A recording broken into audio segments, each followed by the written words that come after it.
और सबसे पहले रुख महाराष्ट्र का करेंगे, जहां सैलाब की सूरत हाल संगीन है। हजारों शहरी मुतासरा इलाकों में अभी भी फंसे हुए हैं। बारिश की वजह से महाराष्ट्र के महाड़ में एक गांव के कई घर पानी में बह गए। 72 लोग लापता हैं। रायगढ़ में लैंडस्लाइड में अब तक 37 लोगों की मौत हो चुकी है और 35 से ज्यादा अफराद के फंसे होने का अंदेशा है। तो तस्वीरें आप देख सकते हैं और इन तस्वीरों से अंदाजा लगाया जा सकता है कि कितना खौफनाक मंजर है और कितना खौफनाक यह सैलाब है। गोंडी की अगर बात करें तो यहां पर मकान मुनहदिम होने से 4 अफराद की मौत हो चुकी है। रत्नागिरी के कई इलाके सैलाब से मुतासिर हैं। कल से सैकड़ों रेल मुसाफिर फंसे हुए हैं। लैंडस्लाइड में कई अफराद के दबे होने का अंदेशा जाहिर किया जा रहा है। नेवी और एनडीआरएफ की टीमें काम में जुटी हुई हैं। पालघर समेत मुख्तलिफ इलाकों में पानी भरा है। सड़कें नदियों में तब्दील हो गई हैं। लोगों का घरों से निकलना दूभर हो गया है। बिजली सप्लाई बंद कर दी गई है। खाने और पीने का पानी खत्म हो चुका है। घर, मकान, दुकान और झुग्गी झोपड़ियां तबाह हो रही हैं। देही इलाकों में खेत तबाह हो चुके हैं। जो लोग इलाके से निकल सकते हैं वो नकले मकानी पर मजबूर हैं। हेलीकॉप्टर के जरिए अब मदद पहुंचाने की कोशिश की जा रही है। वजीर आला उद्धव ठाकरे ने महाराष्ट्र की सूरत हाल के हवाले से पीएम मोदी से भी बातचीत की है। इन तस्वीरों के जरिए आप समझ सकते हैं कि महाराष्ट्र में सैलाब का कहर है और हालात बद से बदतर होते जा रहे हैं। और चलिए, ताजा अपडेट के लिए हमारे नुमाइंदे वसीम हमारे साथ इस वक्त जुड़े हुए हैं। वसीम, सबसे पहले क्या कुछ अभी तक अपडेट है और राहत रसानी के नाम पर कितना काम चल रहा है? कितने बड़े पैमाने पर रेस्क्यू चलाया जा रहा है? देखिए, मुंबई और महाराष्ट्र आप कुछ ही तरीके से जिस तरह से बारिश हो रही है, जिसकी वजह से काफी दिक्कतें हैं। मुंबई बेंगलोर जो हाईवे है पूरी तरीके से बंद कर दिया गया है। और साथ ही देखा गया है कि जिस तरह से रेस्क्यू ऑपरेशंस को लेकर जो एनडीआरएफ की टीम है उन्होंने अपनी जो नंबर्स है वो बढ़ा दिए गए हैं। महाड़ में जिस तरह से देखा कि काफी दिक्कतें हो रही हैं, लोगों को बारिश की वजह से पानी भर गया है, लोग अपने घरों में हैं और कई लोग अभी लापता है। चट्टानों के खसकने की जो खबरें सामने आ रही है, महाराष्ट्र में एक बड़ा आंकड़ा इस बारिश की वजह से दिक्कतें लोगों के सामने खड़ा कर रहा है। अभी जो रायगढ़ का जो तली गांव है, तली गांव में हमने देखा कि गुरुवार के दिन जिस तरह से बारिश हुई है, जुमेरात के दिन, उसकी वजह से बाकायदा वहां पे भूस्खलन हो गया है, मट्टी गिर गई है, जिसकी वजह से पूरा का पूरा गांव इसकी चपेट में आ गया है। लगभग 35 से ज्यादा लोग इसमें अब तक मर चुके हैं और भी कई लोग इसमें फंसे पड़े हैं। इस तरह की आशंका जताई जा रही है पूरे मामले को लेकर। और जिस तरह से अब तक की पूरी कहानी सामने नजर आ रही है, ये मसला सिर्फ तली गांव का नहीं है बल्कि सतारा के अंबेवाड़ी में भी इसी तरह का मामला सामने आया है, जहां पे चट्टान खिसकने की वजह से 12 लोगों की मौत हो चुकी है। अब पूरे मामले में अभी एनडीआरएफ की तरफ से रेस्क्यू टीम तैयार है। वो बाकायदा हेलीकॉप्टर से भी रत्नागिरी में जितने भी लोग फंसे हैं उन्हें निकालने की कोशिश की जा रही है। अभी कुछ देर पहले ही सीएम उद्धव ठाकरे ने डिजास्टर मैनेजमेंट की टीम से बाकायदा चर्चा की और पूरे महाराष्ट्र का जायजा लिया कि किस तरह से स्थिति बनी हुई है। इस स्थिति को देखकर कई तरह के आदेश दिए गए हैं और जिस तरह से केंद्र सरकार से उन्होंने अपील की थी और एक दिन पहले पीएम नरेंद्र मोदी जी ने उद्धव ठाकरे से बात की थी फोन पर। उन्होंने चर्चा करते दौरान जो केंद्र से जितनी भी मदद हो सकेगी वो देने का आश्वासन दिया था। उसका ही नतीजा साफ तौर पे दिखाई दे रहा है कि आर्मी और कोस्ट गार्ड के और नेवी ऑफिसर जो है, अधिकारी है, वो मौजूद हैं और रेस्क्यू टीम पूरी तरीके से कोशिश कर रही है। अब जैसे मुंबई से लेकर दूसरे स्टेट में किसी को जाना है तो बेंगलोर हाईवे बंद कर दिया गया है, कोकण का जो रास्ता है वो बंद कर दिया गया है। जिस तरह से पानी भरा है और कई पुल हैं जो अब भी पानी में जलमग्न हो गए हैं और उन्हें पूरी तरीके से बंद कर दिया गया। आवाजाही पर सीधा असर साफ तौर पर दिखाई देने लगा है। जी बिल्कुल वसीम, किन किन इलाकों की बात की जाए क्योंकि कई ऐसे इलाके जहां पर अभी भी लोग एक तरह से गायब हैं, जिनका पता नहीं चल रहा है, और अगर डेथ की बात करें तो बड़े पैमाने पर लोगों की अमवात भी हुई है। तो कौन कौन से इलाके जहां पर खतरा अभी भी बना हुआ है?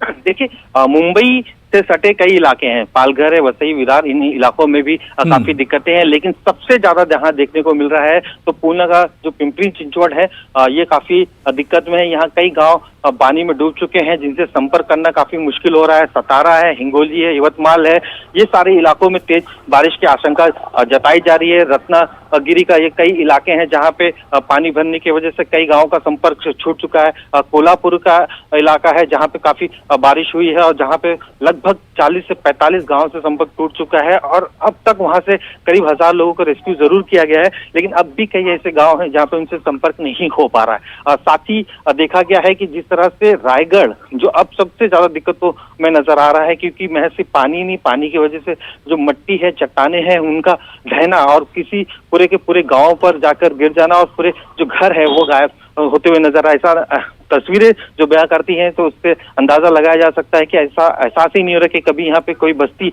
हुआ करती थी। इस तरह के आलम साफ तौर पे नजर आ रहे हैं। एक परेशानी का सबब ये भी बना हुआ कि जिन इलाकों में अब भी रेड अलर्ट जारी किया गया है, उन इलाकों की हालत बद से बदतर होती जा रही है। बारिश का सिलसिला अब भी जारी है। रेस्क्यू ऑपरेशन करने में काफी दिक्कतें हो रही है। एनडीआरएफ की टीम को भी काफी दिक्कतें हो रही है। हेलीकॉप्टर से भी रेस्क्यू का जो ऑपरेशन करने के लिए जो रणनीति तय की गई है, उसमें सबसे बड़ी परेशानी ये हो रही है कि जो भी पानी में डूबे हैं या फिर पानी से बचते हुए नजर आ रहे हैं, उन्हें छत तक आना है, लेकिन छत तक पहुंचने की दिक्कतें हैं। जब तक वो छत पर नहीं पहुंचेंगे तब तक हेलीकॉप्टर्स के नेवी ऑफिसर्स को भी ये नहीं पता होगा कि कौन किस इलाके में और किस तरह से वहां पे बैठा हुआ। तो वो भी एक बड़ी परेशानी यहाँ पे साफ तौर पे नजर आ रही है। तो ऑपरेशन के लिए पूरी बिल्कुल वसीम, एक चीज और हम आपसे समझना चाहेंगे, क्योंकि मानसून में और बारिश के मौसम में अगर मुंबई की बात करते हैं तो यहाँ हर साल तकरीबन इस तरह के हालात बनते हैं, लेकिन मुंबई के महाराष्ट्र के दूसरे इलाकों की अगर हम बात करें, कोंकण की बात कर लें, सतारा की बात कर लें, तो यहाँ पर क्या इंतजामिया पहले से तैयार नहीं था? पहले से कोई अलर्ट इस तरह का नहीं था कि हालात इतने ज्यादा बिगड़ सकते हैं? देखिए, मुंबई में अगर बारिश होती है तो उससे लेकर कई तरीके इंतजाम किए जाते हैं। एक बड़ा शहर है, बड़ी महानगर पालिका है, बड़ा यहाँ पे खर्च किया जाता है। 150 से 200 पंपिंग स्टेशन है, पंपिंग मशीन लगी हुई है, 5 से 8 बड़े पंपिंग स्टेशन बनाए गए। इसके बावजूद भी कई दिक्कतें मुंबई में आती है। अब मुंबई से सटे जो दूसरे इलाके हैं, इस तरह की दिक्कतों को लेकर ये कहा जा सकता है प्रशासन पूरी तरीके से तैयार नहीं था, क्योंकि तेज बारिश की आशंका उन्होंने जताई जरूर थी, लेकिन इतनी बारिश होगी उन्हें अंदाजा नहीं था। जिस तरह से हमने देखा कि जो पर्यटन स्थल है, चाहे महाबलेश्वर हो या फिर लोनावाला हो, इन सब इलाकों में जो बारिश हुई है 400 mm के करीब है। ये अपने आप में दुगना बारिश है। इससे पहले इतनी बारिश कभी देखने को नहीं मिली थी। और इसी दौरान जो नदियां हैं जिनसे पानी सप्लाई किया जाता है या फिर जो अलग अलग डैम बनाए गए, उनकी जो जल की स्थिति है वो बढ़ती हुई नजर आ रही है। इससे पहले कहीं कभी ऐसा नहीं हुआ कि जो खतरे के निशान है उस खतरे निशान से ऊपर जाते हुए नजर आए, लेकिन इस बार ऐसा साफ तौर पर देखने को मिल रहा है कि तेज बारिश की वजह से जो जल स्तर है वो बढ़ गया।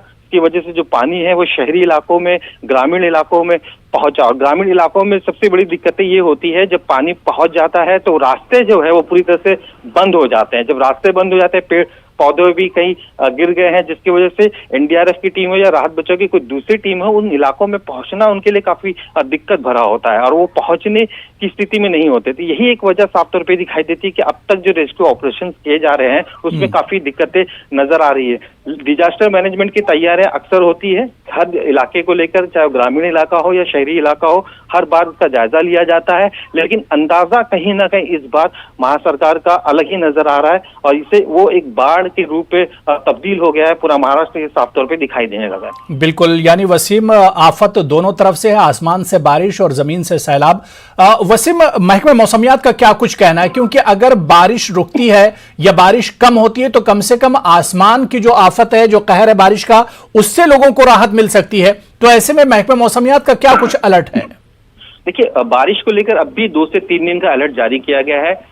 मुंबई, पालघर, ठाणे, ये जो इलाके हैं इन्हें अभी फिलहाल ऑरेंज अलर्ट दिया गया है, लेकिन जो सतारा, कोल्हापुर, रत्नागिरी, रायगढ़, ये जो इलाके हैं, अब चंद्रपुर, इन इलाकों को भी रेड अलर्ट जारी कर दिया गया है। यानी कि अभी भी आशंका जताई रही कि आने वाले 2 से 3 दिन काफी अहम है और 2 से 3 दिन तेज बारिश होने की आशंका है। और ये बारिश अगर होती रही तो हो सकता है आने वाले दिनों में काफी दिक्कतें हो सकती है। यवतमाल, हिंगोली, ये जो 2 इलाके हैं, यहाँ पे इसी तरह की दिक्कतें नजर आ रही है। साथ ही जो कोंकण का पूरा इलाका है, सिंधुदुर्ग है और देवगढ़ जैसे इलाके हैं, यहाँ पे देखा गया है कि एक पूरे नैसर्गिक तौर पे काफी डैम है, यहाँ पे कई पेड़ हैं, पौधे हैं, और जिसकी वजह से जब यहाँ पे पानी भरता है तो यहाँ पे लोगों को दिक्कतें हो सकती है। यही वजह है कि एनडीआरएफ की एक टीम को मुंबई से गोवा रवाना किया गया था। गोवा से बाई रोड वो सिंधुदुर्ग जाएंगे, क्योंकि सिंधुदुर्ग और गोवा का जो बॉर्डर है एक नजदीक बॉर्डर है जहां से आसानी से पहुंचा जा सकता है। कोशिश यही की जा रही है कि किसी भी तरीके से उन इलाकों में पहुंचा जाए जहां पानी भरा हुआ है और लोग परेशान हैं,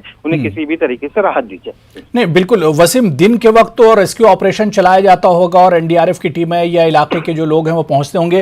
रात, क्योंकि अब 4 बज चुका है और अब से 2-3 घंटों के बाद शाम और उसके बाद रात हो जाएगी और रात में हालात बद से बदतर हो जाते हैं। उस वक्त किस तरह से रेस्क्यू ऑपरेशन होता है या फिर रात में रेस्क्यू ऑपरेशन रोक दिया जाता है?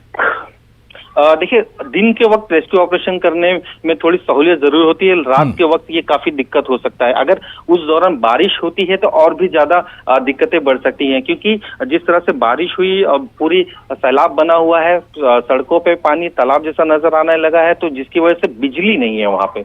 बिजली नहीं होना एक बड़ी दिक्कत है। कॉन्टैक्ट ये भी नहीं हो पा रहे, एक दूसरे के संपर्क टूटा हुआ है, किसी तरह के मोबाइल नेटवर्क भी नहीं है कि किसी भी तरीके का अगर एनडीआरएफ की टीम या दूसरी टीम अंदर तक पहुंच जाती है तो उन्हें ये भी नहीं पता होता कि अगल बगल के जो गांव हैं वहां पे किस तरह की स्थिति बनी हुई है। क्योंकि जैसे चिपलून का जो इलाका है या महाड़ का जो इलाका है, यहाँ पे देखा गया है कि जो घर है 2-2 फ्लोर तक वो डूब चुके हैं। तो ऐसे वक्त में लोगों के लिए छत ही एक पर्याय बना हुआ है, लेकिन रात के वक्त रेस्क्यू ऑपरेशन करने में हो सकता है टीम को काफी दिक्कतें हों। बिल्कुल, लेकिन वसीम, मेरा एक आखिरी सवाल कि जिस तरह के हालात हैं, क्योंकि महाराष्ट्र में 1-2 जगह नहीं बल्कि कई ऐसे मकाम हैं, कई ऐसे प्लेसेस हैं जहां पर एक साथ ये आफत टूट पड़ी है, तो ऐसे में सरकार के लिए बहुत ज्यादा मुश्किल होगी इस तरह के हालात को कंट्रोल करना। हाँ जरूर, जिस तरह से देखा गया कि लगातार बारिश हो रही है और जो एक नहीं दो नहीं ऐसे कई इलाके हैं जहां पानी भरा हुआ है।